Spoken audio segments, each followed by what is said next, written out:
ಹಿರೇರೋಗಿಯ ಹಣದ ಹಪಾಹಪಿ, ಬಡವರ ರಕ್ತ ಕುಡಿಯುವ ಮಟ್ಕಾ ಮಾಫಿಯಾ.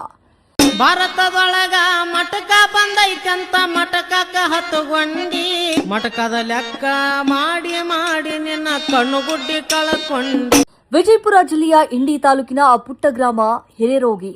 ಅಲ್ಲಿ ಈಗ ಹಕ್ಕಿಗಳ ಚಿಲಿಪಿಲಿಗಿಂತ ಹೆಚ್ಚಾಗಿ ಕೇಳಿಸ್ತಾ ಇರೋದು ಒಂದು ನಂಬರ್ ಕೊಡು, ಓಪನ್ ಎಷ್ಟು, ಕ್ಲೋಸ್ ಎಷ್ಟು ಅನ್ನೋ ಕಿರುಚಾಟಗಳು. ಅಲ್ಲಿ ಒಬ್ಬನಿದ್ದಾನೆ.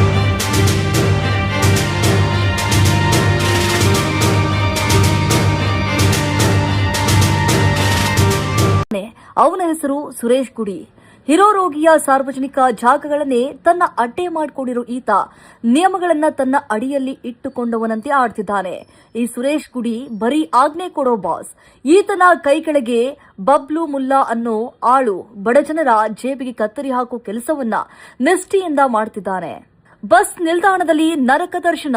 ಯಾವ ಬಸ್ ನಿಲ್ದಾಣದಲ್ಲಿ ಹೆಣ್ಣು ಮಕ್ಕಳು, ಶಾಲಾ ಕಾಲೇಜುಗಳು, ವಿದ್ಯಾರ್ಥಿನಿಯರು ಗೌರವದಿಂದ ಬಸ್ಸಿಗಾಗಿ ಕಾಯಬೇಕು, ಅದೇ ಜಾಗ ಇವತ್ತು ಮಟ್ಕಾ ಕುಳಗಳ ಅಡ್ಡಿಯಾಗಿದೆ. ಅಸಭ್ಯವಾಗಿ ವರ್ತನೆ ಮಾಡುತ್ತಿದ್ದಾರೆ. ಮಟ್ಕಾ ಅಮಲಿನಲ್ಲಿ ಬಿದ್ದಿರೋ ಕಿಡಿಗೇಡಿಗಳ ಗುಂಪು ಅಸಭ್ಯವಾಗಿ ಮಾತನಾಡುತ್ತಾ ಹೆಣ್ಣು ಮಕ್ಕಳ ನೆಮ್ಮದಿಯನ್ನ ಕೆಡಿಸ್ತಾ ಇದೆ. ಭಯದ ನೆರಳು. ಮನೆಯಿಂದ ಹೊರಬರೋ ಹೆಣ್ಣು ಮಕ್ಕಳು ಈ ಗುಂಪುಗಳನ್ನ ನೋಡಿ ನಡುಗುತ್ತಿದ್ದಾರೆ. ಹಿರೇರೋಗಿಯ ಜನರಿಗೆ ಈ ಕಿರಿಕಿರಿ ಸಾಕಾಗಿ ಹೋಗಿದೆ. ಇದು ಬರೀ ಹಿರೇರೋಗಿಗೆ ಸೀಮಿತವಲ್ಲ ಸಾಹೇಬ್ರೆ. ಸುರೇಶ್ ಗುಡಿ ಅನ್ನೋ ಈ ಕಿಂಗ್ ಪಿನ್ ಇಲ್ಲಿ 2-3 ಜನರನ್ನ ಇಟ್ಕೊಂಡು ಮಟ್ಕಾ ದಂಧೆ ನಡೆಸಿ ಆ ಹಣವನ್ನ ತಾಂಬಾದ ದೇವಪ್ಪ ತದ್ದೇವಾಡಿ ಅನ್ನೋ ವ್ಯಕ್ತಿಗೆ ರವಾನಿಸ್ತಾನಂತೆ. ಅಂದ್ರೆ ಇದೊಂದು ವ್ಯವಸ್ಥಿತ ಜಾಲ. ದಿನಗೂಲಿ ಮಾಡಿ ಸಂಜೆ ಹೊತ್ತಿಗೆ ಒಂದಿಷ್ಟು ರೊಟ್ಟಿ ತರ್ತಾರೆ ಅಂತ ಕಾಯೋ ಬಡ ಹೆಂಡತಿ ಮಕ್ಕಳ ಹೊಟ್ಟೆಗೆ ಈ ದಂಧೆಕೋರರು ಮಣ್ಣು ಹಾಕ್ತಿದ್ದಾರೆ. ಬಡವನ ಬೆವರಿನ ಹನಿಗಳು ಈ ಮಟ್ಕಾ ಬುಕ್ಕಿಗಳ ಪಾಲಾಗ್ತಾ ಇವೆ.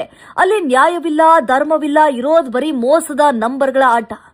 ಇಷ್ಟೆಲ್ಲ ರಾಜಾರೋಷವಾಗಿ ನಡೀತಾ ಇದ್ರು ಇಂಡಿ ಗ್ರಾಮೀಣ ಪೊಲೀಸ್ ಠಾಣೆಯ ಪೊಲೀಸರು ಮಾತ್ರ ಮೌನಕ್ಕೆ ಶರಣಾಗಿದ್ದಾರೆ. ಪೊಲೀಸರ ಭಯವೇ ಇಲ್ಲದಂತೆ ಬಬ್ಲು ಮುಲ್ಲಾ ಮಟ್ಕಾ ಬರೆಯುತ್ತಿದ್ದಾನೆ ಅಂದ್ರೆ ಇದರ ಅರ್ಥ ಏನು? ಸಾರ್ವಜನಿಕರು ಆಕ್ರೋಶವನ್ನು ವ್ಯಕ್ತಪಡಿಸುತ್ತಿದ್ದಾರೆ. ವಿಡಿಯೋಗಳು ಸಾಕ್ಷಿಯಾಗಿ ಕಣ್ಣ ಮುಂದಿವೆ. ಆದ್ರೂ ಈ ಸುರೇಶ್ ಗುಡಿ ಮತ್ತು ದೇವಪ್ಪ ತದ್ದೇವಾಡಿ ಅವರ ಸಾಮ್ರಾಜ್ಯ ಅಬಾಧಿತವಾಗಿರುವುದು ವ್ಯವಸ್ಥೆಗೆ ಹಿಡಿದ ಕನ್ನಡಿಯಂತಾಗಿದೆ. ಹಿರೇರೋಗಿಯ ಜನ ನೆಮ್ಮದಿಯಿಂದ ಬದುಕಬೇಕಾಗಿದ್ರೆ, ಆ ಬಸ್ ನಿಲ್ದಾಣದಲ್ಲಿ ಹೆಣ್ಣು ಮಕ್ಕಳು ನಿರ್ಭಯವಾಗಿ ನಿಲ್ಬೇಕಾದ್ರೆ ಈ ಮಟ್ಕಾ ಮಾಫಿಯಾದ ಬೆನ್ನು ಮೂಳೆ ಬುರಿಯಲೇಬೇಕಿದೆ. ಕಾಕಿ ಪಡೆ ಎಚ್ಚೆತ್ತುಕೊಳ್ಳುತ್ತಾ ಅಥವಾ ಈ ಬಡವರ ಕಣ್ಣೀರು ಹೀಗೆ ಮುಂದುವರಿಯುತ್ತಾ ಕಾದ್ ನೋಡೋಣ. ಇದು ಹಿರೇರೋಗಿಯ ಮಟ್ಕಾ ಪುರಾಣ.